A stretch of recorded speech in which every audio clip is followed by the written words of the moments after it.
ეს სახელმწიფო სამყარო ესეთი ციცაბოა ამ ხრივ, რომ ძალიან ხშირად თავადდებიან ადამიანები.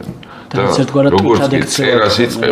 როგორც კი წერას იწყებენ, ელოდებიან გარე სამყაროს კაცობრიობის აღტაცებას და მე უკვე ძალიან ურთულდება ცხოვრება, იმიტომ რომ ყველა ხელმოცარული ხო უფრო მეტია, როგორც რჩეული ცოტაა და წვეული ბევრია, ხო, როგორც წმინდა წერილშია.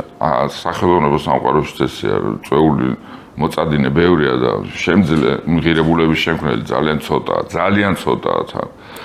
და როგორც წესი, ამ ხელმოცარულ ხალხს ღმერთი უსამართლო გონიათ. რა კარგი ნათქვამია, არასოდეს არ მიფიქრია მაგაზე. მღირებულების შემქმნელი სამართლიანი. ხელმოცარულს ღმერთი უსამართლო გონია, იმიტომ რომ იმას გაუმართლა. ნიჭიერი კი არ არის გაუმართლა და მე ასე კაცობრიობის საერთო აღტაცებას ელოდეს საკუთარი ნაშრომით, ქვეცნობიერად გრძნობს, რომ არ არის ეს მისი გზა. მაგრამ არ ამბობს. მაგრამ ღიზიანდება ყველაზე გარდა საკუთარი თავისა.